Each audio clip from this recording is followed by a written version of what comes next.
Vėl viską out ir vėl pildai lentyną iš naujo. Man reikia keli detalės, sako, aš kart nenumesk ragelį. Jis žino, kur ten kas, kur ten kokia dalis ir jis išėjo. Pastovus etatas, kuris tai darys tik tai revizijas. Labai daug laiko ir kaštų kainuota, prasme, visą tai padaryti. Vieta daikto, ten yra ir bus tas daiktas.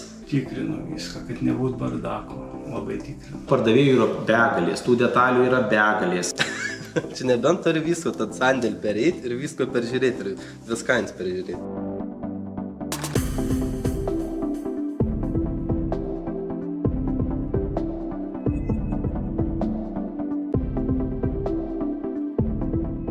Dabar viskas paprasčiau. Žymiai greičiau atrandamas ir bent jau žinomas, kad yra sandėliai. Ką aš man daugiau pliusų kaip ir nėra, ir minusų nieko nėra. Tiesiog viskas greičiau ir paprasčiau. Ir aiškiau, ta prasme, sakykime, kai nuotrauka matoma kas jie yra ir žmogui perteikiama informacija vaizdinė, tai viskas sklandžiau tiesiog vyksta. Anksčiau būdavo taip, kad ardamos mašinos, sakykime, vietiniai rinkai ir tokios, kokios čia važinėja. Tai dažniausiai praeidavo porą mėnesių, ką pardavė per tuos porą mėnesių ar ten per pusę metų, vėl viską out ir vėl pildai lentyną iš naujo, kadangi jau matai, kad tas automobilis kaip ir nebeturi paklausių dalių vietiniai rinkoje. Nes į užsienį praktiškai nieks nevažiuodavo, važiuodavo kažkas Lietuvos mastu, bet kitoks darbas būdavo. Telefonu. Ir viską reikėdavo žiūrėti ir būdavo daug netitikimų visokių, sakykime, su detalės. Ir negalėdavai pats pasitikrinti, sakykime, ar tinka tą modelį, ar tą modelį pagal kodą, pagal dar kažką. Kad Golfo 5 durys skyrė, sakykime, prieš tuos 7-8 metus irgi sunku buvo pasakyti, nes pakankamai šviežia mašina, žinių nebuvo tų tokių, kad pasižiūrėjai, durys hatchbackui, durys universalui skirtingos. Dabar viskas pasimatė kitaip. Smulkiai dažniausiai nieko nešardydavo, eini ir žiūri, yra ar nėra. Sakykime, variklį ištrauk viso, pilnas suvės, žinau visko, pilnas ištrauks, tai padėsi. Yra ir tada eini paklausi, žinau, eini prie tą variklį ir žiūri, yra ir nėra. Ir būdavo, kad eini ir viską ieško. Ir sakau, paskambint žmogus, turi netari, kur tu neini pažiūri, nebereik radau. Kitur, realiai bereikalink tavo darbas buvo, kad tu vaikštai, ten viskas, kaip ir juokės, vis būdavo žmonė, kad eini, ieško detalių. Kažkas maždaug sandėliuoja tuos vietas, jis eini ir žiūri, ir pardavinėti. Tai kai dabar būn, sakykime, realiai vienas pavyzdys buvo, namo savaitį, gal skambina žmogus iškart, sako, aš paklausiu, man reikia keli detalės, sako, aš kart nenumesk ragelį. Nes, sako, paklausiu vienas detalės, pasako, ką nėra ir, sako, numet ragelį. Ne taip. Sako, ką man davė, sako, 3 dalykų reikia 3 detalių, tai, sako, nieks nebeišklauso manęs. Labai lengva. Klientas skambina, viską matai, turi, neturi, nereikia kažkur eiti, pasižiūrėti kaip anksčiau. Nieko nevetų. Eini į lentyną ir žiūri, turi, neturi. Dabar paprasta. Suvedai kodą, matai, turi, neturi. Įdirbta viskas labai galvoje, paprasta. Daug kas klausia, kaip čia jūs randat ką. Paprasta iškart. Daug atsimeni, turi, neturi. Nesudėtinga šitą darbą dirba. Jo, padeda. Naujas atėjęs iškart ras, kas nesudėtinga čia. Buvo galbūt dėkingas tas dalykas, kad turėjom tą vieną tokį vadinamą sandėlininką, kuris ilgai dirbo. Tai paskui viena iš, sakykime, tokių paskatinimo priemonių buvo, jis paskui išėjo. Ir dėl ko prie to skaitmenizavimo, nes kai žmogus išėjo, aš sakau, jisai laiko visą sandėlį, kaip pavyzdžiui, žino, kur ten kas, kur ten kokia dalis ir jis išėjo. Tai dabar kitam žmogui viską žinoti arba viską išmokti, neįmanoma. Tai ir kėlėm tą problemą, kaip čia spręs, kaip čia ką, ir pabiškiai atsirado ta skaitmenizacija. Ten tada tuo metu buvo daugiau galbūt ir tom grupėm suskirstyta, kad, pavyzdžiui, čia ta serija, BMW, čia naujesnė serija, čia ta, nes, paprasčiausiai lengviau būdavo. Dabar to dalyko ne tiek reikia, nes, dabar vis tiek atėjai skaičiukai 3, 5, 7, viskas čia.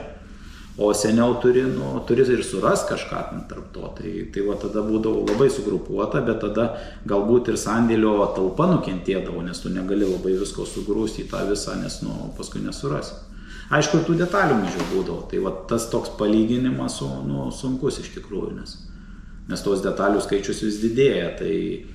Tai kas buvo ten prieš 10 metų, tai jau praktiškai nedaug buvo palyginus su tuo, ką dabar yra. Programas turėjom jau prieš 20 metų. Būdavo paimtas sandėlio programą ir jinai padaroma pagal mūsų poreikius. Pritempiama iki mūsų. Žinojom visą laiką, kiek turim variklių, kiek turim durų, konkrečių durų, kiek pas mum yra sandėlių. Aišku, su tom smulkmenam taip nebuvo, tikrai nemeluosiu. Tai tos, jau, kaip sakant, mažesnės dalis už langų pakėlėja, ten kokias nors tikrai nebebūdavo. Jeigu dar išorinė rankenėlė gal būdavo aprašyta, suskaičiuota, bet jau vidinių rankenėlių, ten kokių mygtukų langų pakėlėjų jau nebūdavo. Tas sandėlininkas, jisai buvo labai reikalingas, nes jis žinodavo, kur tinka, nuo ko tinka, kur jis dedas, kokias turi skirtumus, kokie metai lūžio, kada pasikeitė, kad ir tam pačiam modelį kažkas tai kažkur tai pasikeitė, tai tas pardavėjas būdavo vis tiek aukso vertės. Mes šio bizneso... Iškart vos pradėję verslą, pradėjome ir viską skaitmenizuoti. Turėjau patirties dirbdamas kitose įmonėse. Taip pat atlikome keletą rinkos tyrimų. Neįsivaizduoju, kaip kitaip reikėtų dirbti. Jei yra dar tokių laužynų, kur detalės tiesiog tvarkingai sudėtos sandėlyje, bet nesuvestos į sistemą, tai pirkėjui paprašius kokios detalės, tenka ilgai ieškoti. O jei prekės būtų suskaitmenintos, galima būtų parodyti dalį ir jos specifikacijas tiesiog kompiuterio ekrane. Darbuotojui juk nereikia bėgti į sandėlį vien dėl užklausos. O jei visgi prireiktų atnešti detalę, tai tiksliai žinote, kur ji yra. Nes būna ir tokių klientų, kurie nepasitikė nuotraukomis, nori paliesti, apžiūrėti gyvai. Bet tai nesunku padaryti, kai sistemoje žinai tikslę detalės vietą ir vos per kelias minutės ją atrandi. Tas ir viegli izdarāms, un šīs te detaļu vietas ir zināmas, un tad attiecīgi šo detaļu var ātri atrast.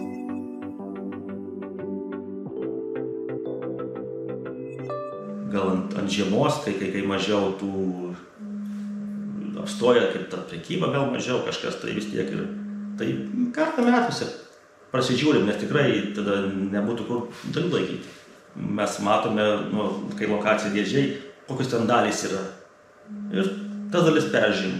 Ar pakeičiam kainą, ar jau nebereikia, ar ten gal jau ten jau tos senumo gal jau ten apdulėjusi, oksidavusius tenais, gal pagerų dalis reikia išmesti ir viskas. Tų elektroninių dalykų nepatikrinsi, tik nebent ten mechaniškos tokias dalys, ten kur tokie daugiau, žinai, starteriai, generatoriai, kurie gali užžudėti kažkas tai skrimuliukai. Taip, reikalinga, nes tas dalies laikymas, tai, kad jinai būtų, tai jinai užima vietą, kuri galbūt naujai dalis būtų patalpinta toje vietoje ir jinai parstotų, o tas gulės metus 2 kaminai, kuri gal sena jau iš kažkiek tai metų, tos dalys vis tiek jos kaina krenta ir tam pačiam puslapį, o tai ir kainas jas peržiūrėti. Tuo pačiu peržiūrint kainas, tada pažiūrėjom, ar beverta dar laikyti, ar mes gal turim daugiau tokių tos rūšies dalių. Tai ir paliekam geresnės, naujesnės ir... Inventorizacija atliekama tokiu atveju vienos lentynos, kai ją reikia arba naikinti, arba perkraustyti. Tokiu atveju taip, bet dabar konkrečiai inventorizacijos visą sandėlę ten nedarėm ir manau, kad praktiškai neįmanoma ten jo padaryti. Labai daug laiko ir kaštų kainuotų, visą tai padaryti. Sakykime, putikai, kažkokie tai salono ventiliatoriai vadinami, pusašiai, dar kažkas, kai buvo sudėtos nuo pat pradžių į vieną vietą, tai jos dabar yra visa lentyna perkeliama, kas reikalinga, kas nereikalinga, yra nurašoma, išmetama. O tokiu atveju, kai darai perkelimą, tu matai, kiek detalių iš tos saugyklos yra likusių, kur yra išgaravusios detalės kažkokios, kurių nėra sandėly tiesiog, ar kažkur kitur padėtas. Tokiu atveju pasimato. Jeigu sandėlis yra visas tvarkingai sudėtas ir visas detalės į savo vietas padėtos, nėra taip, kad prie jos reikia kastis maždaug porą dienų, tada labai padėtų. Bet priklauso nuo sandėlio tvarkos, ta prasme, nes Dabar detalės iškelnuoti iš lentynos ir susidėti jas atgal, sakykime, suskanavus, tai būtų vienom dalim būtų reikalų, kitom viskas būtų tvarkoje. Jo, nu kaip pain, sakykime, sandėlį tvarkytis, rušiuotis kažkuo, ten realiai tad persižiūri tos lentyns, sakykime, vėl. Nes dabar sistema yra, sakykime, net pasidaro susikur saugyklą, uždėt limitską, sakykime, detalių, ten daug neįtvarkų, bet kaip pain tvarkytis, tad visą laiką persižiūri viską. Nes būna viską, bet labai mažas procentas, kad, sakykime, kažkur pasimetė, kartas būna į to lentyną įdėję kažkas, ar ten ieškai neberandi, bet labai jau reta šitai buvo. Šiaip daug laiko viską pereiti per kartą, bet šiaip kas kiek laiko kažkiek reikia darytis. Nes realiai ir žiūrėti, ar, sakykime, yra poreiks tos detalės kits laikyti, jeigu jis nustojo jau realiai ir žiūri, kad ne vienas nepardaręs, realiai abevertės laikyti. Tai geriau atneškits padės, šviežią mašiną, sakykime, išardės, gal jos, sakykime, gal persiduos. Jeigu jau stau koks 5 metų, kaip jeigu jau nieks nenuperka grynų tokios detalės, pastų koks 10 jau yra, nu, tai be verta laikyti juos. Tai geriau atlaisvėti sandėlį kitom detalėm jau. Ne. Patikimi darbuotojai dirba, patikrinti. Ne, be šansų. 200 tūkstančių detalių neperkelsi. Čia metų laiko reikės tikrinti.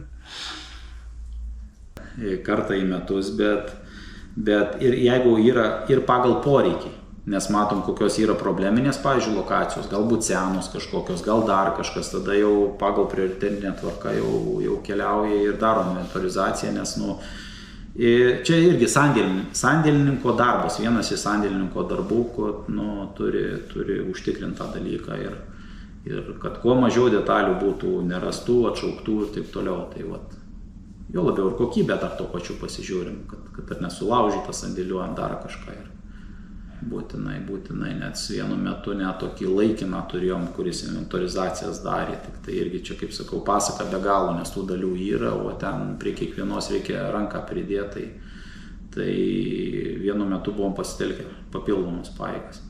Per tuos 5 metus mes sandėlį tvarkomės, kaip čia, kiekvieną lentyną, prieš 5 metus pradėjom nuo pirmos lentynos, dabar darom kai ten 1000 lentyną, tai tai pirmoji lentyną jau reikėtų grįžti ir aišku daryti inventorizaciją. Bet sakau, man liko tai pusmetis, kad užbaigti visas lentynas suinventorizuoti 100% ir paskui galėsiu grįžti prie inventorizacijų iš naujo, ką padarėm prieš 5 metus. Bet inventorizacijos visose įmonėse, bet kokiuose sandėliuose yra atliekamos ar kas pusę metų, ar kas metus, ar ten užsidaro savaitį. Kiekviena įmonė turi savo sistemas ir tai yra vis tiek būtina. Taip pat, kaip mes dabar tvarkėme sandėlį, skaitmenizavomės, dabar taip pat bus 1 ar 2 žmonės, kurie lentyną po lentynos eis ir bus, kaip sakant, pastovus etapas, kuris tai darys, tik tai revizijos. Inventorizacija noteikti ir nepieciešama, bet arī... Inventorizacija yra būtina, tačiau jos dažnį reikėtų nustatyti pagal dalių skaičių, sandėlio dydį. Kadangi mes nedirbame su labai dideliu dalių kiekiu, mums užtenka tai daryti kartą metuose. Bet inventorizacija būtina, nes net jei turite viską labai tvarkingai sudėliota, vis tiek pasitaiko, kad kai kurios dalis pasimeta, dingsta. Būna, kad kažkas dalį paėmė ir negrąžino į vietą. Taigi ši reguliari peržiūra yra būtina. Bet taip pat Ovoko siūlo labai gerą inventoriaus valdymo programinę įrangą. Yra integruota funkcija, kurioje galite matyti, kokios dalis turi būti toje konkrečioje sandėlio saugykloje. Ir sulyginti su visais toje vietoje fiziškai esančiais produktais. Taip pamatysite, kas ten išties yra ir ko nėra. Mes šiuo atveju dirbame su savo sandėlio sistema. Ji irgi panašiai padeda sutvarkyti inventorių, kas leidžia palaikyti tvarką sandėlyje, kad niekas nepasimestų ir nebūtų prarasta. Tas ļoti svarīgi.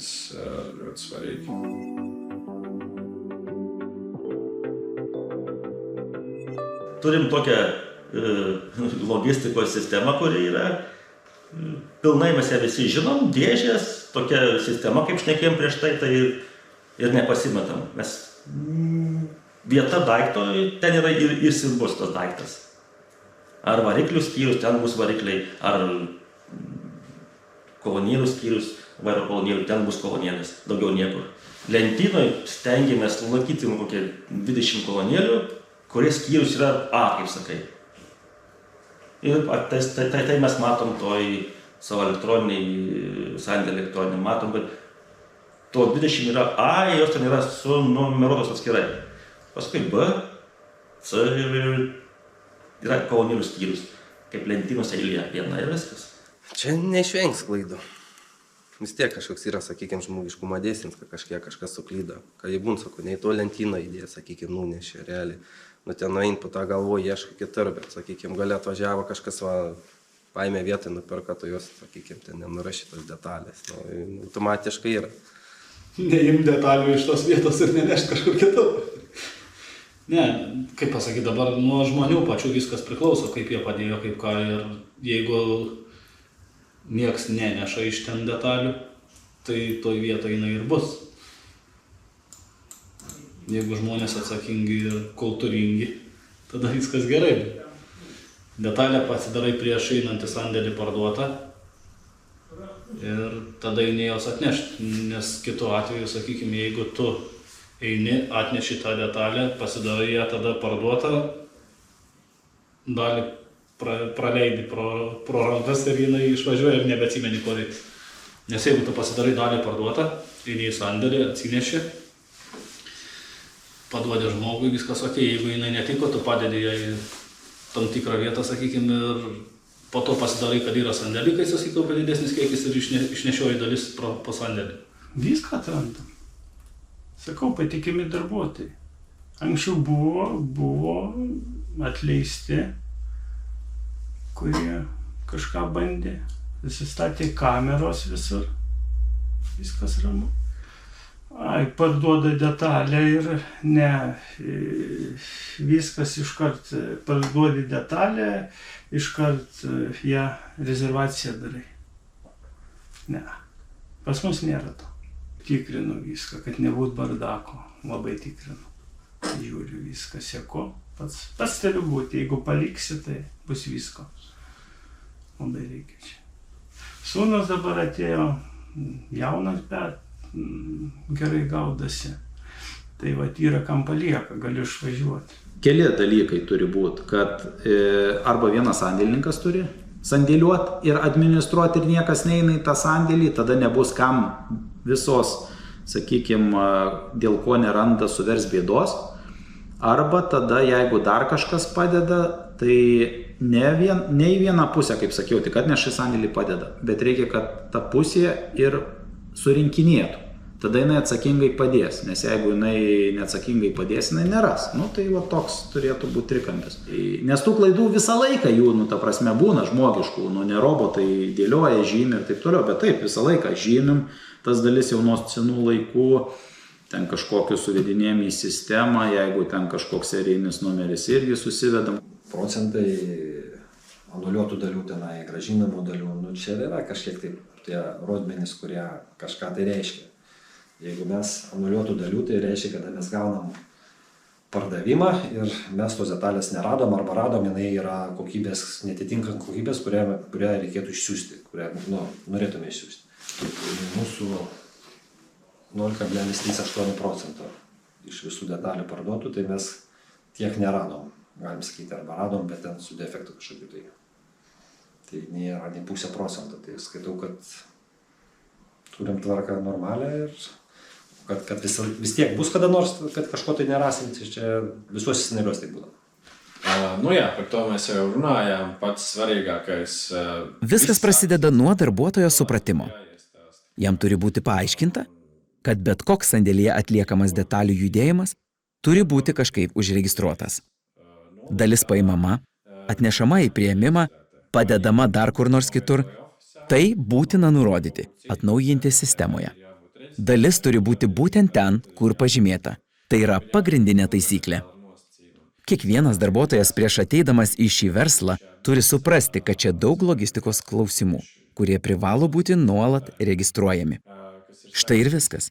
Jei visi atlikti judėjimai bus aprašyti, dalis nepasimes. Caurspīdīgiem paņēmieniem. kā izseko šeit detaļā. Tad visām kustībām ir jābūt aprakstītām. Un tad arī šīs detaļas nezūd.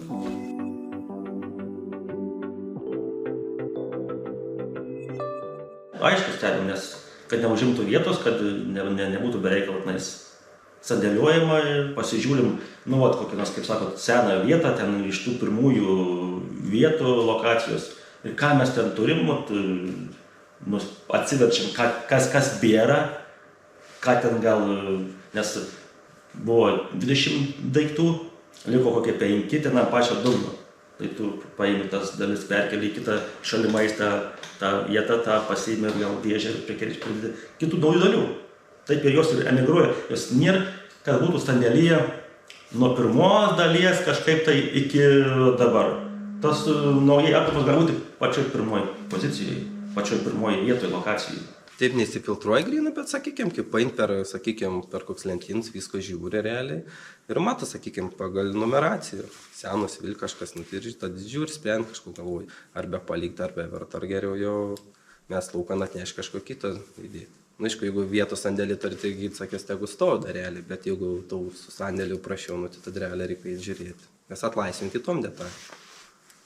Na čia toks, manyčiau, užburts rats. To dirba turbūt žmogus su sandėlis prižiūri, jos eint tvarka, jos sprendžia, sakykime, realiai, gal tuos jau laiks jau laukan mest, tuos gal, sakykime, kains geriau sumažinam, nes kada vis tiek, sakykime, jos vertę turi. Priekin aš žiūriu labai, tai dabar, kaip minėjau, apie 20 link 20 metų. 21, 2 jau mašinas pradeda mardyti. Ir jų reikės tų detalių ilgai. Senų jau neberdu, tik likučių susideda. Tas detalės sukelinėjam, kaip tik mes, parduodam daug. Sukelinėjam, nemetam, reikia. Dabar Audi 80, jau išardyta, aš nežinau, gal bent 100 vienetų tų Audi. Ir jau gulėjo lentynos, nieks vietoje neperka, aš nežinau, per metus ten vieną kitą detalę parduosi vietos. Susidėjo į internetinę, tai aš čia žiūrėjau, gal per porą mėnesių apie arti 100 detalių jau pardavė.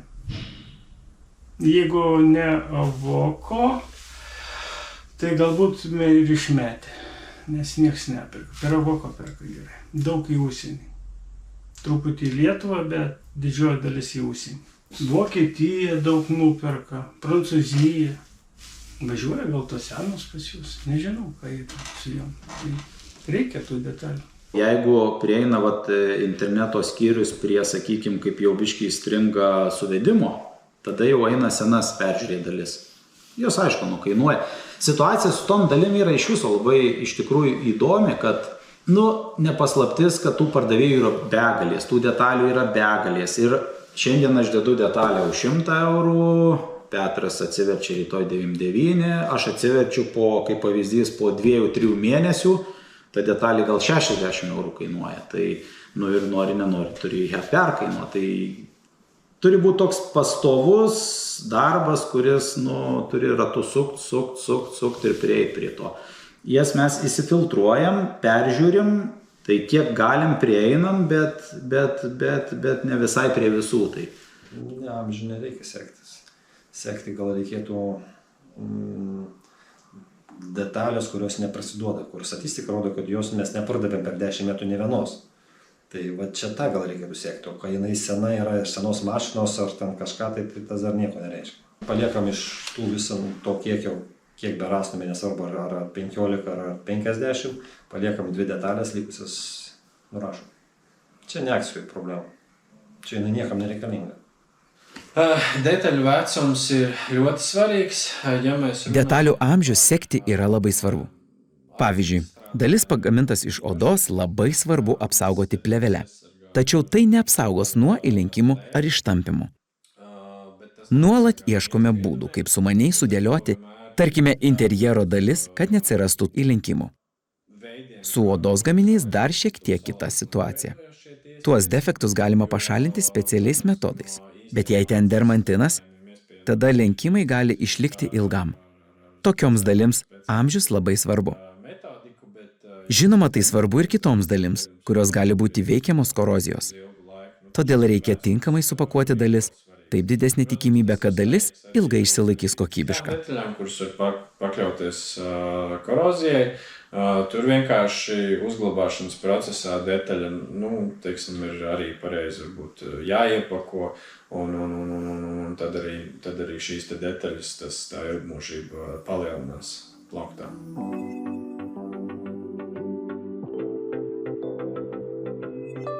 Pats tik tais turi galvoti, žinai, kaip ją parduot, ar tau apsimoka, ar tau čia, žinai, ar žaisti, kiekvieną katepelę, kas daugiau, kas pigiau parduos.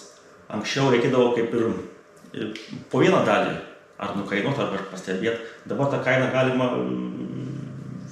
daugumos dalių, kategorijomis galima sumažinti automatiškai visų tos rūšies dalių. Ir starteris ten, pavyzdžiui, kaip Passat 10 yra, tai visus galima. Daug pirkėjų yra toj sistemoje vis tiek ir drastiškas, gal didesnis numažinimas tos kainos, gal ir vis tiek įsigytų kažkas. Ten gal 10%, tai turbūt, kad nepadėtų. Tokia Toyota Supra, tai jinai kuo senesnė, tuo vertingesnė, man atrodo. Paimam dabar dalis nuo pradžios iki 50 tūkstančio, jom bent jau mes darėm 30% nukainavimą. Tada pasijautė kažkoks tai judesys. Gal kainos buvo per didelės žmonėms, gal dar kažkas tai. Ir taip palaipsniui, sakykime, jeigu matom, kad automobilis atsipirkęs jau ir neša neblogą pliusą, tokiu atveju tą automobilį paimam ir visą nukainuojam. 20, 10, po savaitės dar 10% ir žiūrim, kas vyks. Ir pasiteisina, sakykime, kad to automobilio dalių praktiškai toj saugykloje kaip ir nelieka, kurios yra pakankamai einamos. 40% maždaug keliam automobiliam esam kainą sumažinę. Ne, tai tokiu atveju tu gundai klientą su kaina. Žmogus, kuris kažką pardavinėja ir žino, kad ta detalė turėtų tada ir tada parsiduoti ir tam žmogui, sakykime, arba tiesiog jis pirks pats klientas tą detalę, kuri mažiausiai kainuos automatiškai. Tiek skirtingų žmonių, tiek skirtingų atvejų, ta prasme. Vietos gal neturi, taip, mes nekeičiam nieko. Bent kol kas paliekam kaip yra. Ne, metlauka. Nes akcija paprasčiausiai neapsimoka, jeigu, sakykime, prieš 5 metus buvo jau fotografuoti realiai. Aišku, sakykime, gal jos jau kainų jau nukryts, bet jau realiai, jeigu tai ne vieną nespardavęs, tai kokia tikimybė, kad parduos jau. Būni, sakykime, eini ir, sakykime, tos kits ir kainas mažini irgi ten kitų detalių. Sakykime, irgi vis tiek mašinas irgi insenyjų.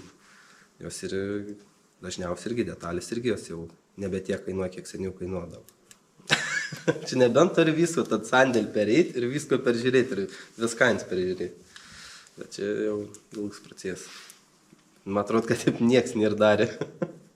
Dedam geresnę kainą, bet būna visokių variantų. Būna, pavyzdžiui, irgi yra net ne keli variantai. Būna, kad dabar rinkoje šiuo metu daug tų dalių, bet visi jau, kaip pavyzdys, senesnių ten kažkokių modelių neardo, pas mus dar yra išlikę, tai įsiparduoda ir jau vėl prireikia tų detalių. Ir dar net būna, kad ir kaina padidėja. Bet aišku, visokių tų laviracijų būna. Tai šiaip tai vienareikšmiškai dažniausiai priėjus prie tos senos detalės, tą kainą pakoreguoja, tai čia faktas. Tai dar bandom dar kitą kartą tokią urninę padarom, 100 detalių sudedam tokių, visokių ten tų, sakykime, akcijų padarom, kur, kaip ir sakiau, pavyzdžiui, su kažkokiam smulkiom detalėm, pigiom, jeigu jinai gali būti komplektuojama iš, pavyzdžiui, 5, tai sukomplektuoja, tai už ten 2 eurus neapsimoka tos detalės dėti, bet jeigu ten sukomplektuoja 10 detalių ir kainuoja ten 20 eurų, gal ir neblogai. Čia toks, kaip sakyti, toks žaidimas, tai ir žaidė ir kažką įžaidė. Taip, kažkiek tai padės procentų savaime, aišku, padės, nukainavimas padės.